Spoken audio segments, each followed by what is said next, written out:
hate me. So yesterday I posted a post on Instagram where I was talking about this guy, this hater that I had who called me selfish. You can check my Instagram if you're interested, but I got a reply. And one of my viewers said that we often pay attention to 1% of haters instead of 99% of good people who support us. And that role wasn't even worth my time that I spent on writing that article. And I wanted to address that because people always teach us that we need to develop a thicker skin and that we need to not take things personally. I totally agree with that. Definitely, 100%. Your life would be so much easier if you wouldn't take things personally. But at the same time, it reminds me about a lot of videos that I've seen on on YouTube, where people say why positive thinking doesn't work for them when they try to be happy and they try to concentrate on the positive, and it just bites them in the ass because they start feeling more depressed after that.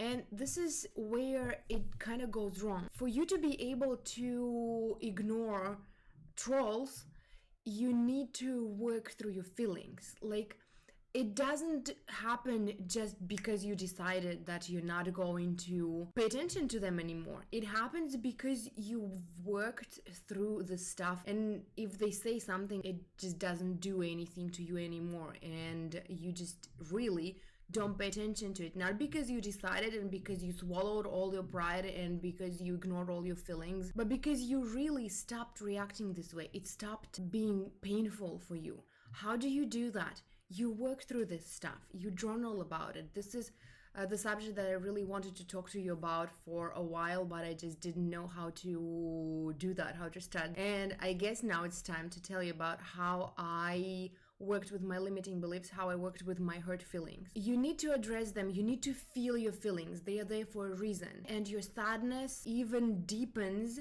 when you ignore them, when you suppress them.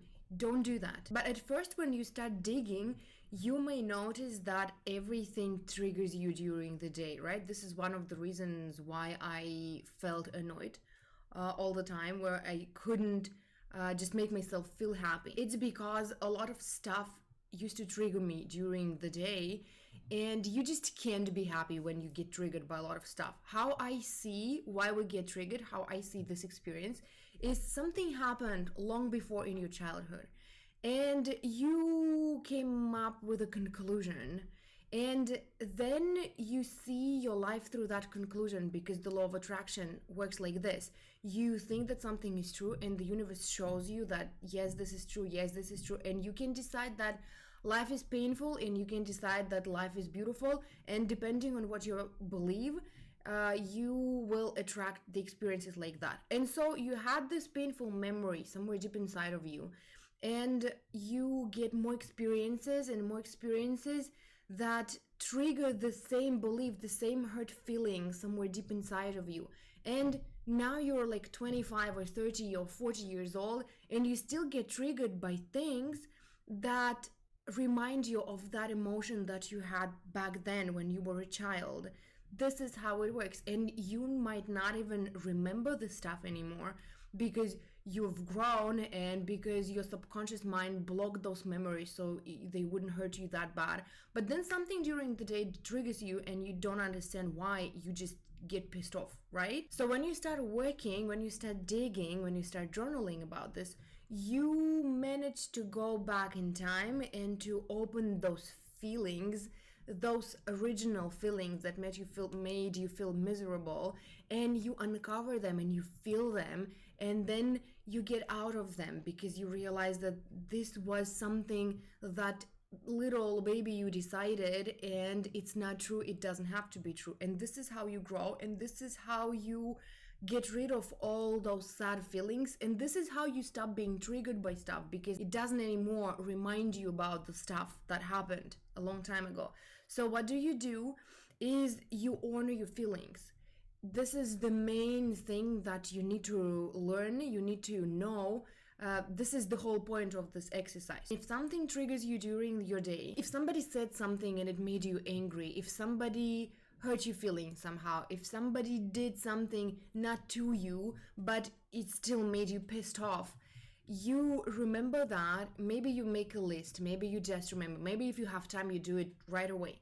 You take your diary. It doesn't matter if you type or if you write. I mean, I love writing, handwriting, but if it doesn't work for you, maybe you could open a camera and talk to yourself. Maybe you can just come to your mirror and talk to yourself in front of a mirror. Maybe you use your e-diary or something like that. So what you do is you write down what happened, what made you feel bad, without sorting your thoughts out, without trying to be nicer than you are, to explain stuff wisely. Like, just write down your real feelings. What do you feel? How do you feel? So you just write down the situation exactly how it happened, how you saw it happen, with all your feelings, with all your angriness. And then you ask yourself, how did it feel? How did you feel when this or that person said that or did that? And then you don't filter what is happening in your mind. You just write down everything. You felt hurt, you felt upset, you felt like they don't respect you, they like something else happened, and it reminded you of the situation. Maybe the process of remembering situations similar to this one will start flowing. When you feel like you answered this question, you ask yourself again, and how does it feel to, like, and whatever you wrote in the answer, how did that feel? Like, for example, I'll give you an example of my process after I explain this. So and you start answering again and again, like it's gonna be messy and it's gonna be full of hurt feelings that maybe even don't have anything in common with the original situation, but you just feel like it, and there's just a lot of stuff going on in your mind, and you just write it all down. And then after that you ask, and how did that feel? And so, and what you do is you uncover all those, you take layers of your feelings, and chances are, after some number of questions, of the same questions of how did it feel, and how did it feel, and how does it feel, and how does it feel, you will find that situation that happened a long time ago when you were a child, and it just reminded you of that. Let me give you an example. I was streaming and we were playing Overwatch with my viewers, and I was AFK because I did something. I don't know, I was reading chat, or I went to get my tea or something like that during the game. And I came back, and one of my viewers said to me that he was healing me, my hero, while I was AFK. And I felt hurt. I tried to suppress my feelings, but I just felt bad, and I was like, what do you mean? I didn't ask you, like, what do you want from me? You didn't have to do that, and stuff like that. So I felt bad, and after the stream I decided to address this, because I had a pretty beautiful tool to deal with situations like that. And so I wrote honestly what happened, that he said that, and then I asked myself, how did you feel? And I answered, I felt bad because he made me feel like I'm a bad teammate, and that maybe if this happens again they won't even play with me anymore. And like, I didn't ask him to do that, but I didn't want to be a disappointment. And then I asked myself, how does it feel to be a disappointment? And then again, a new flow of hurt feelings uncovered, that maybe they won't play with me, and I just want to seem like I'm really good at this. It felt like they don't respect me. It felt like they're trying to prove me that I'm a bad teammate, and they are laughing at me, and they think I'm no good. And how did that make me feel? It made me feel that I will have to play by myself in my room again instead of playing with them. And you realize that it's not about the game, it's not about the Overwatch, and it's not about the stream anymore. And then I remember that I was growing up with two boys, with my dad's brothers. One of them is 6 years older than me, and another one is 4 years older than me. So we were growing up together, and they used to make fun of me because this is what kids do. And I remember that I had a choice. I even remember exactly that situation where we were playing together, and they started laughing at me because, like, I don't know, I did something funny, obviously.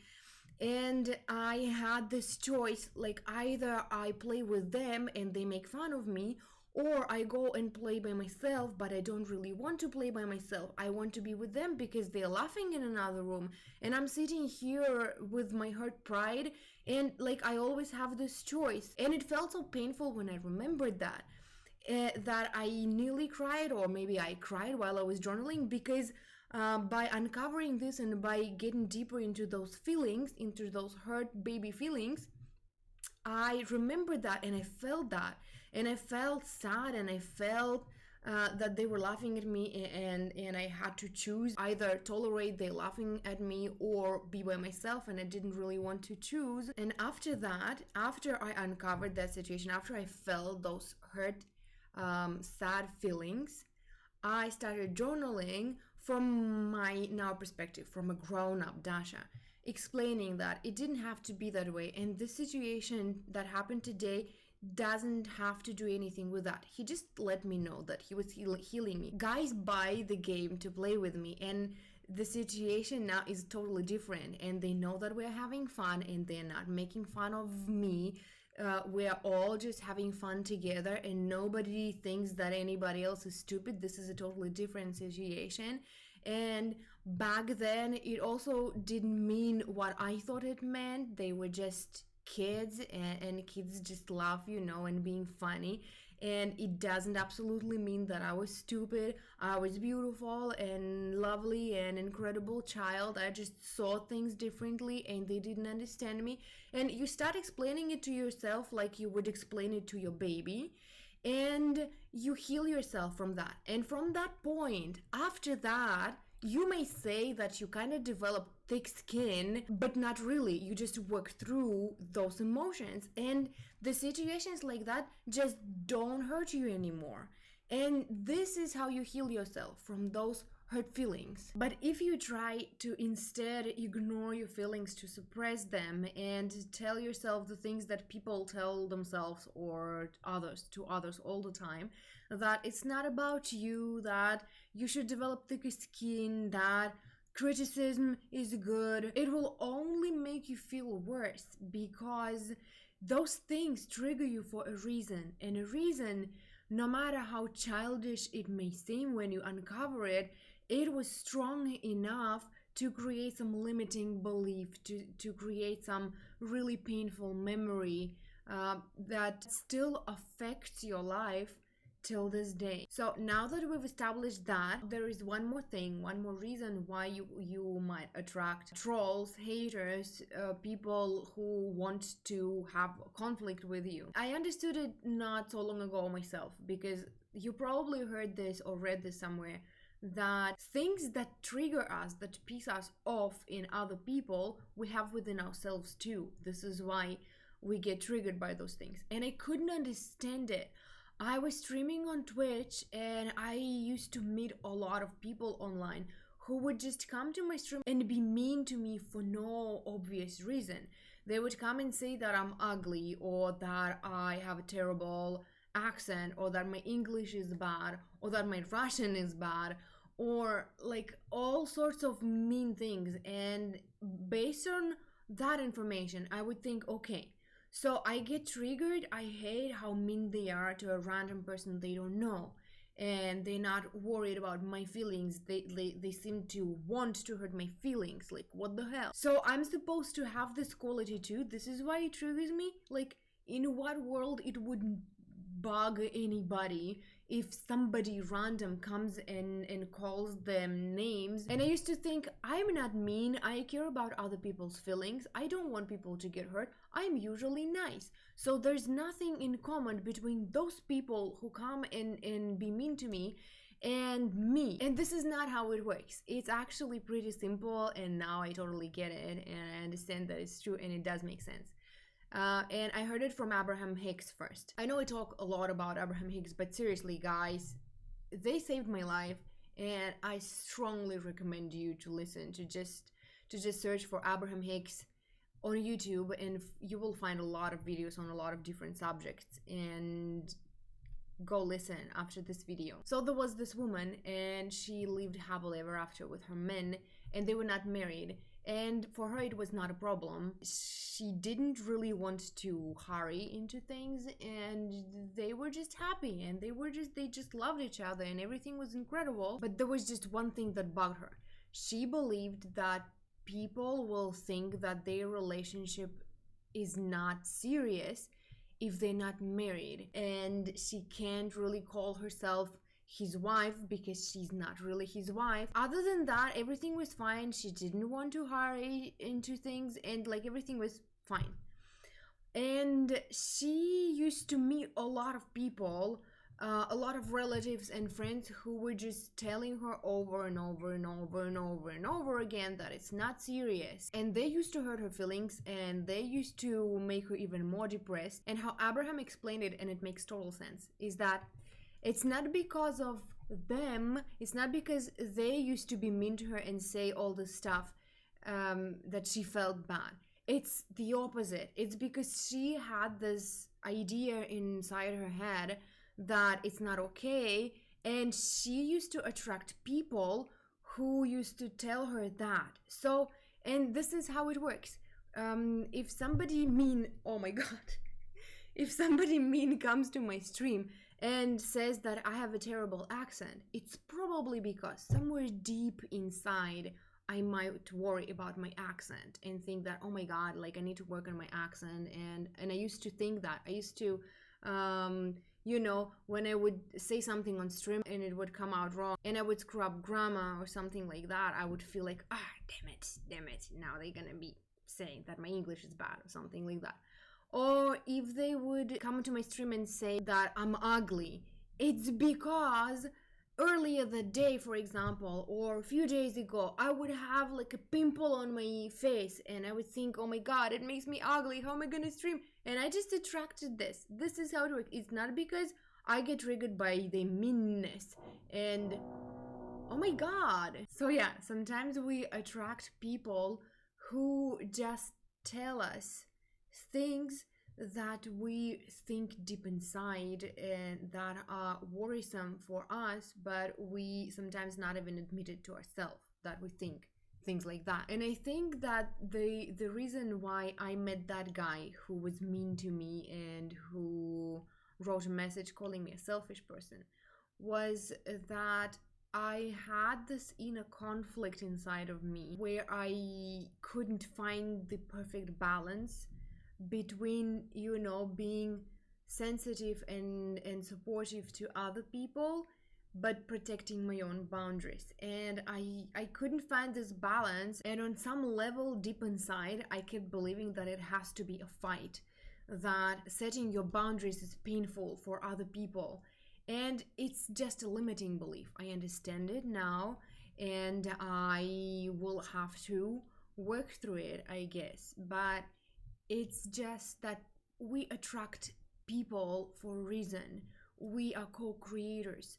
And if somebody said something mean to you, it doesn't mean that it's true. Like if a person just, showed up in front of your face somewhere on the street and said that you're a disgusting and terrible person, it does not mean that you're a disgusting and terrible person. It does not mean that you should, ignore him and develop a thicker skin so it wouldn't hurt you, for example. But it might mean that you think or thought so about yourself, or on some deeper level still think so about yourself. Work with that. It can not hurt you, and you don't have to pretend that it's not hurting you. You need to honor your feelings. That was the whole point of my rant today. And it's not true that you don't honor those 99% of people who are supportive. No, we honor them, we love them, we appreciate them. But when our feelings are hurt, they hurt. And you can't just say, oh my god, I'm so mean and terrible because I have this 99% of people who love me and appreciate me, but I don't consider the opinion and it doesn't matter to me at all. And instead I concentrate on the opinion of that one specific person and it hurts me. No, it doesn't have to be either or. We still notice those people who support us and we love them. I love you guys and I appreciate you and I'm very honored to have you in my life. Those of you who support me and who watch my videos and who come on my streams and who comment on my Instagram, I just love you all, and you mean the world to me, and your opinion means the world to me, and I'm very happy to have you. At the same time, I cannot decide that I need to concentrate on you, and I need to, not take things personally when that 1% of haters hurt me. No, it doesn't work like that. You need to honor your feelings. You're feeling them for a reason. And you need to, at the same time, remember that your happiness depends only on you, and you can't make other people change. You can try to prove to that hater that you're a nice person and you're a lovely person and you're a very smart person. Chances are they will still think what they think, and you will still think what you think. And there, you can change somebody else's opinion. What you can do is you can address your feelings, and you can take care of your hurt self, of that part of you that is really hurting, and you will just stop vibrating on that level. You will stop attracting those people, because when you think you're amazing, when you think you're beautiful, when you think that you're fun and amazing, and you just love and appreciate yourself the way you are, you will stop attracting people who think otherwise. They might still exist somewhere in the universe, they will just not be in your universe. This is how it works. So love yourself, appreciate yourself, care about yourself, learn the ways to address those hurt feelings inside of you, and then your reality will change, and people will say, wow, you developed a thicker skin. How did you do that? And you will tell them that it's not about thick skin at all. It's about that you just don't feel like that about you anymore, and you feel fine. And this is why you just stopped attracting those people in your reality. You don't have to develop thick skin. You need to learn how to love yourself. So anyway, yeah, thank you guys for watching, and I hope it was helpful. And I will see you in my next video.